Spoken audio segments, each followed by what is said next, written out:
শিক্ষা চিন্তা কাজী আব্দুল ওদুদ। লেখক পরিচিতি: কাজী আব্দুল ওদুদ 1894 খ্রিস্টাব্দের 26শে এপ্রিল রাজবাড়ী জেলার পাংশা থানার বাগমারা গ্রামে মামা বাড়িতে জন্মগ্রহণ করেন। তার পিতা কাজী সাগির উদ্দিন ও মাতা খোদেজা খাতুন। অসাধারণ মেধাবী কাজী আব্দুল ওদুদ কলকাতা প্রেসিডেন্সি কলেজ থেকে বিএ এবং অর্থনীতি বিষয়ে এমএ ডিগ্রি লাভ করেন।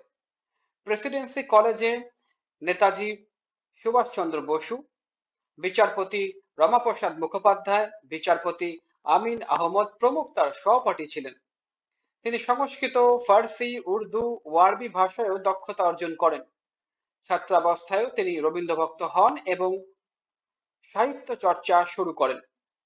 1920 খ্রিস্টাব্দ থেকে 1940 খ্রিস্টাব্দ পর্যন্ত তিনি ঢাকা ইন্টারমিডিয়েট কলেজে, বর্তমান ঢাকা কলেজে বাংলা বিষয়ে অধ্যাপনা করেন।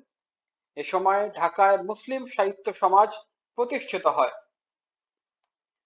এ সংগঠনের সদস্যরা বুদ্ধির মুক্তি আন্দোলন পরিচালনা করেন। কাজী আব্দুল ওদুদ ছিলেন এ আন্দোলনের অন্যতম পুরোধা ব্যক্তিত্ব। তিনি ছিলেন অসাম্প্রদায়িক চেতনার এক যুগন্ধর পুরুষ। কাজী আব্দুল ওদুদ বাংলা সরকারের টেক্সটবুক কমিটির সম্পাদক নিযুক্ত হয়ে কলকাতা যান। সেখানকার অবস্থানকালে তিনি পুরোপুরি সাহিত্য চর্চায় আত্মনিয়োগ করেন। সংকল্প এবং তরুণ পত্র নামে দুটি পত্রিকা তার সম্পাদনায় প্রকাশিত হয়। তার উল্লেখযোগ্য গ্রন্থের মধ্যে রয়েছে গল্প, মীর পরিবার, উপন্যাস, নদী বক্ষে, আজাদ, প্রবন্ধ, নবপর্যায়, প্রথম ও দ্বিতীয় খণ্ড, রবীন্দ্র কাব্যপাঠ, সমাজ ও সাহিত্য, শাশ্বত বঙ্গ, আজকার কথা, নজরুল প্রতিভা, কবিগুরু রবীন্দ্রনাথ, বাংলা জাগরণ ইত্যাদি। এছাড়া তিনি ব্যবহারিক শব্দকোষ নামে একটি অভিধান সংকলন করেন। 1970 খ্রিস্টাব্দের 19শে মে কাজী আব্দুল ওদুদ কলকাতায় মৃত্যুবরণ করেন।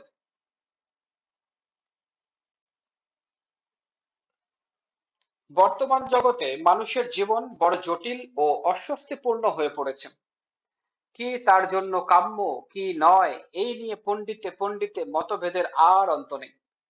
ধ্রুব বলে কোথাও কিছু আছে কিনা এ সংশয় জনসাধারণে পর্যন্ত সংক্রমিত হচ্ছে। তবু যেসব দেশ ভাগ্যবান সেসব দেশে এই বিপদ কাটিয়ে উঠবার চেষ্টাও কম হচ্ছে না। মানুষের এতদিনের জ্ঞান ও বিশ্বাসের সবকিছু যদি ঝালিয়ে নিতে হয় তবে তা নিতে হবে এই সংকল্প, যাদের অন্তরে প্রবল তাদের জন্য বেশিরভাগ বিপদ কেটে গেছে বলা যেতে পারে। কেউ কেউ বলতে পারেন নানা অভাবে জর্জরিত আমাদের এদেশেও এই ধরনের এক ভাগ্যবন্ত দেশ। তাদের মতে ভারতবাসী আজ নিষ্ক্রিয় নয়, তাদের সামনে সকল লক্ষ্যের বড় লক্ষ্য, রাষ্ট্রনৈতিক লক্ষ্য স্পষ্ট হয়ে উঠেছে। এসব কথার বিরুদ্ধে কিছু বলতে যাওয়া হয়তো অশোভন, কিন্তু সন্দেহ কীট যাদের অন্তরে প্রবেশ করেছে তাদের পক্ষে মৌনের মাধুর্য উপভোগ করাও সম্ভবপর নয়। আমাদের দেশের আধুনিক চিত্র যে কত বিশৃঙ্খলাপূর্ণ তার কিছু পরিচয় পাওয়া যাবে দেশের শিক্ষার অবস্থা একটু মনোযোগ দিয়ে দেখলে। যে ভাষা আমাদের মাতৃভাষা নয় তার সাহায্যে শিক্ষা লাভ করলে তাতে অনেক ত্রুটি যে অনিবার্য হয়ে পড়ে এ বিষয়ে আমাদের দেশের চিন্তাশীলেরা বোধ হয় একমত। এই সমস্যার মীমাংসার চেষ্টাও এতদিনে হয়তো আরম্ভ হতো যদি না অনিবার্য রাজনৈতিক কারণে শিক্ষা সমস্যা আমাদের দেশের লোকেদের চোখে নগণ্য হয়ে না পড়তো। কিন্তু শিক্ষার বাহনের সুমীমাংসা হলেও শিক্ষার অবস্থা যে আশানুরূপ সুন্দর হবার পথে দাঁড়াবে সে আশায় আশঙ্কিত হওয়া শক্ত। এই একটি কারণে যে শিক্ষাদান গ্রহণ করবে যে মন, তার অবস্থায় যদি কিছু স্বাভাবিক থাকে তবে শুধু শিক্ষাদানের ভাষার পরিবর্তনে বাঞ্ছিত ফলাফল লাভ হওয়া সম্ভবপর।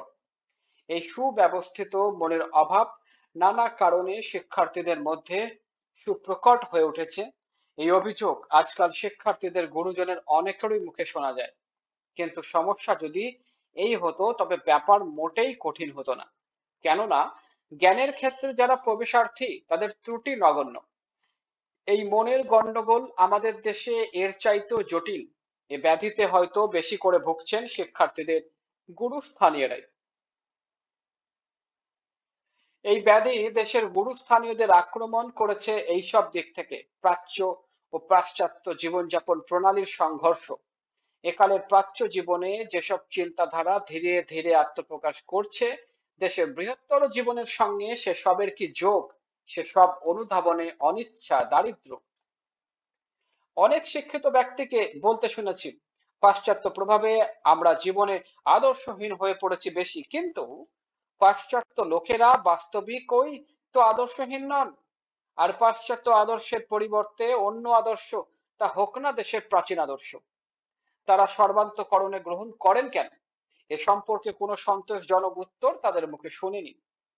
দারিদ্র্য তাদের এই অবনতির কারণ বলা চলে না, কেননা যেসব শিক্ষক দরিদ্র নন, আদর্শ নিষ্ঠার অভাব তাদের ভিতরেও কম লক্ষ্যযোগ্য নয়।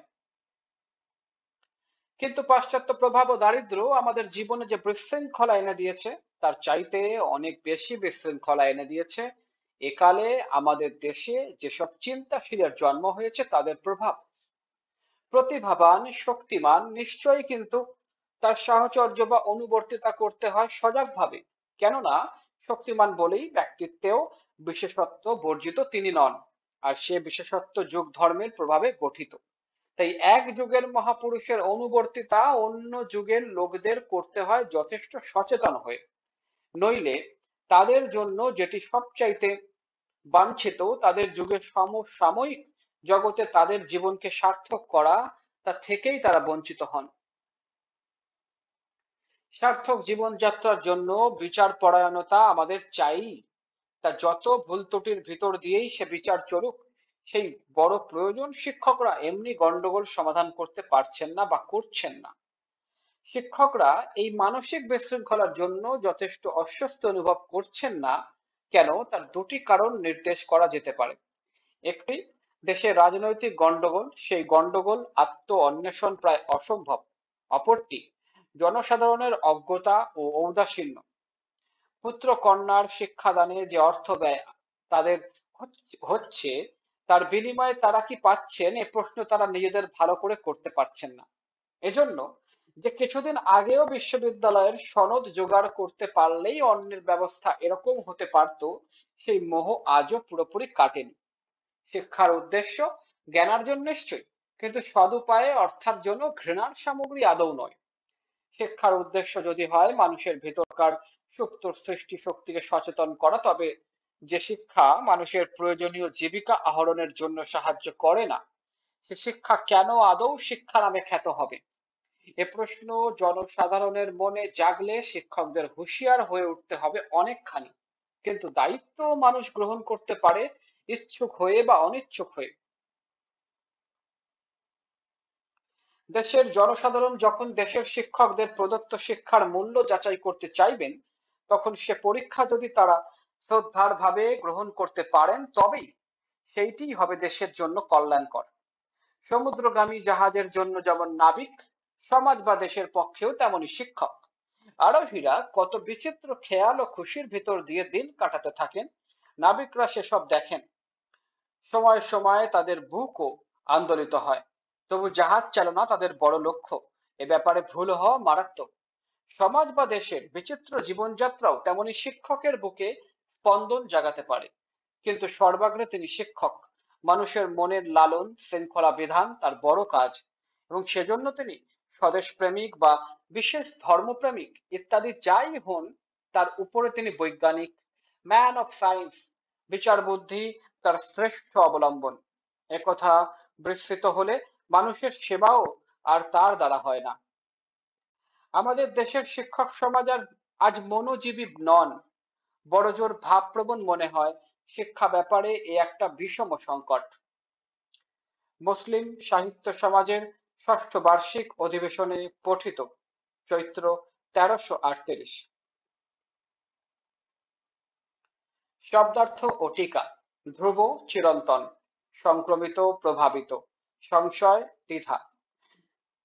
ঝালিয়ে নিতে হয়, ঝালানো অর্থ নতুন করে নেওয়া। ঝালিয়ে নিতে হয় বলতে নতুন করে নেয়ার কথা বলা হচ্ছে। সন্দেহ কীট, সন্দেহ তৈরি করে এমন বোঝানো হয়েছে। কিড বলতে এখানে আক্ষরিকভাবে পোকা বোঝাচ্ছে না। প্রবেশার্থী, প্রবেশ করেছে যারা। গন্ডগোল, হইচই, সমস্যা। সর্বান্তঃকরণে, মনে প্রাণে। অনুবর্তিতা, অনুসরণ, অনুগমন। আরোহী, আরোহণ করেছে যারা। মনোজীবী, মন ও মনন নিয়ে যারা ভাবেন।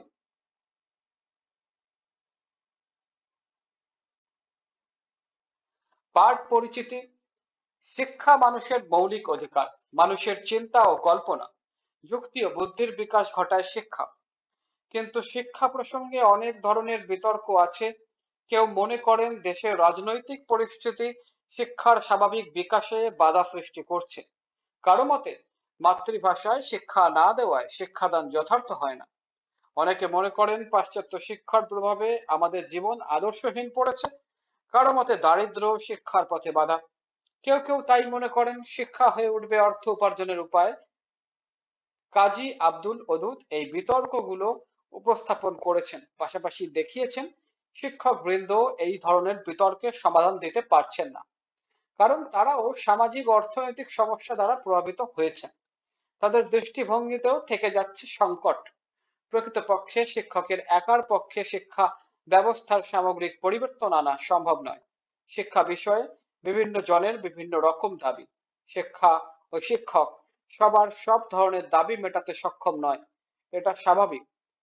তবু শিক্ষার সাধারণ উদ্দেশ্য জ্ঞান লাভের পথ সৃষ্টি করা এবং মানুষের সুপ্ত সৃজনশীল শক্তিকে সচেতন করে তোলা। আর এসবের নেতৃত্বে থাকেন মূলত শিক্ষক। সমুদ্রে জাহাজ যেমন নাবিকের নির্দেশনায় চলতে থাকে, দেশ ও সমাজের গতিপথ ঠিক করে দিতে পারে শিক্ষক। তিনি মানুষের মনের পরিচর্যা করেন, মনের ভেতর শৃঙ্খলা তৈরি করেন। তিনি দেশপ্রেম ও বিচার বুদ্ধির উৎস। আর তাই দেশ, জাতি ও সমাজের বিকাশ নির্ভর করে শিক্ষক বৃন্দের ওপর। বহু নির্বাচনী প্রশ্ন।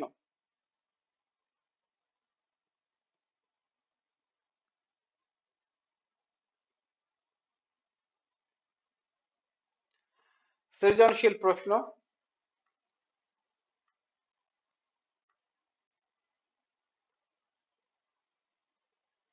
নিজে করো।